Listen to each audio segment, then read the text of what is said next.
जय श्री राधे कृष्णा। हमारे YouTube channel में आप सभी का स्वागत है। दोस्तों, कल हमने आपको माघ मास के सप्तम अध्याय का श्रवण कराया था। आज हम आपको माघ मास के महात्म का 8वें अध्याय का श्रवण कराएंगे। तो दोस्तों, यह श्रवण हम आपको कराएं उससे पहले जो भी नए सदस्य हमारे इस वीडियो को देख रहे हैं, जिन्होंने अभी तक मेरे चैनल को सब्सक्राइब नहीं किया है, कृपया वे चैनल को सब्सक्राइब करें, लाइक करें तथा शेयर भी करें और बगल में लगा घंटी का बटन दबाना ना भूलें, जिससे हम जो भी वीडियो बनाएं उन सभी का नोटिफिकेशन आपके पास में पहुंचे और हमारी सभी वीडियो का आपको लाभ मिल सके। यमदूत कहने लगे कि तुमने बड़ी सुंदर वार्ता पूछी है। यद्यपि मैं पराधीन हूं, फिर भी तुम्हारे स्नेहवश अपनी बुद्धि के अनुसार बतलाता हूं। जो प्राणी काया, वाचा और मनसा से सभी कभी दूसरों को दुख नहीं देते, वे यमलोक में नहीं जाते। हिंसा करने वाले वेद, यज्ञ, तप और दान से भी उत्तम गति को नहीं पाते। अहिंसा सबसे बड़ा धर्म, तप और दान यह सभी ऋषियों ने बतलाया है। जो मनुष्य जल या पृथ्वी पर रहने वाले जीवों को अपने भोजन के लिए मारते हैं, वे काल सूत्र नामक नरक में पड़ते हैं और वहां पर अपना मांस खाते हैं और रक्त पीप पान करते हैं तथा पीप की कीच में उनको कीड़े काटते हैं। हिंसक, जनमहंग, काने कुबड़े, लूले लंगड़े, दरिद्र और अंगहीन होते हैं। इस कारण इस लोक तथा परलोक में सुख की इच्छा रखने वाले जो काया होती है, वाचा तथा मन में दूसरों का द्रोह नहीं करना चाहिए। जो हिंसा नहीं करते उनको किसी प्रकार का भय नहीं होता। जिस तरह सीधी और टेढ़ी दोनों प्रकार की बहने वाली नदियां समुद्र में मिल जाती हैं, वैसे ही सब अहिंसा में प्रवेश कर जाते हैं। ब्रह्मचारी, गृहस्थ, वानप्रस्थी तथा यति सभी अपने अपने धर्म का पालन करने और जितेंद्रिय रहने से ब्रह्मलोक को प्राप्त करते हैं। जो जलाशय आदि बनाते हैं और सदैव पांचों यज्ञ करते हैं, वे यमपुरी में नहीं जाते।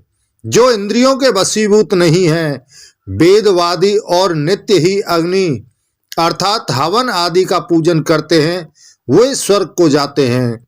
युद्ध भूमि में जो सूरवीर मर जाते हैं, वे सूर्यलोक को प्राप्त होते हैं। जो अनाथ, स्त्री, शरण में आए हुए तथा ब्राह्मण की रक्षा के लिए प्राण देते हैं, वे कभी स्वर्ग से नहीं लौटते। जो मनुष्य लूले लंगड़े, वृद्ध, अनाथ तथा गरीबों का पालन करते हैं, वह भी स्वर्ग में जाते हैं। जो मनुष्य गौओं के लिए पानी का आश्रय करते हैं तथा कुआं, तालाब और बावड़ी बनवाते हैं, वे सदैव स्वर्ग में निवास करते हैं। जैसे जैसे जीव इनमें पानी पीते हैं, वैसे ही उनका धर्म बढ़ता है। जल से ही मनुष्य के प्राण हैं, इसलिए जो प्याऊ आदि लगवाते हैं, वह अक्षय स्वर्ग को प्राप्त होते हैं। बड़े बड़े यज्ञ भी यह फल नहीं देते। जो अधिक छाया वाले वृक्ष मार्ग में लगाने से देते हैं। जो मनुष्य वृक्ष रोपण करता है, वह सदैव दानी और यज्ञ करने वाला होता है। जो अच्छे फल और अच्छी छाया वाले मार्ग के वृक्षों को काटता है, वह नरकगामी होता है। तुलसी का पौधा लगाने वाला सब पापों से छूट जाता है। जिस घर में तुलसी वन है, वह घर तीर्थ के समान है और उस घर में कभी यमदूत नहीं जाते। तुलसी की सुगंध से पितरों का चित्त आनंदित हो जाता है और वे विमान में बैठ करके विष्णु लोक को जाते हैं। नर्मदा नदी का दर्शन, गंगा का स्नान और तुलसी दल का स्पर्श, यह सब बराबर बराबर फल देने वाले हैं। हर एक द्वादशी को ब्रह्मा भी तुलसी का पूजन करते हैं। रत्न, सोना, फूल तथा मोती की माला के दान का इतना पुण्य नहीं जितना तुलसी की माला के दान का है। जो फल आम के 1000 और पीपल के 100 वृक्षों को लगाने से होता है, वह तुलसी के एक पौधे के लगाने से होता है। पुष्कर आदि तीर्थ, गंगा आदि नदी वासुदेव आदि देवता सब ही तुलसी में वास करते हैं। जो एक बार, 2 या 3 बार रेवा नदी में उत्पन्न शिव मूर्ति की पूजा करता है अथवा स्फटिक रत्न के पत्थर के आपसे आप निकले हुए तीर्थ में, पर्वत या वन में रखी हुई मूर्ति की पूजा करता है और सदैव ओम नमः शिवाय इस मंत्र का जाप करता है, यमलोक की कथा भी नहीं सुनता, प्रसंग, शत्रुता, अभिमान से पूजा के समान पापों को नष्ट करने वाला यह तथा कीर्ति देने वाला 3 लोक में और कोई काम नहीं है। जो शिवालय स्थापित करते हैं वे शिवलोक में जाते हैं। ब्रह्मा, विष्णु तथा शिव का मंदिर बनवाकर मनुष्य वैकुंठवासी होता है। जो भगवान की पूजा के लिए फूलों का बाग लगाते हैं वे धन्य हैं।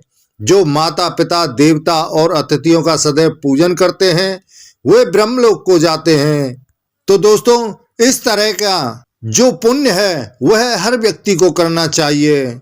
जीवों की हत्या से बचना चाहिए। जो मनुष्य योनि मिली है उसे व्यर्थ नहीं जाने देना चाहिए। उसमें अच्छे कर्म करने चाहिए जिससे स्वर्ग की प्राप्ति हो और हमारे इस मृत्युलोक में आवागमन ना हो। तो दोस्तों, आज हमने आपको माघ मास के 8वें अध्याय का श्रवण कराया है।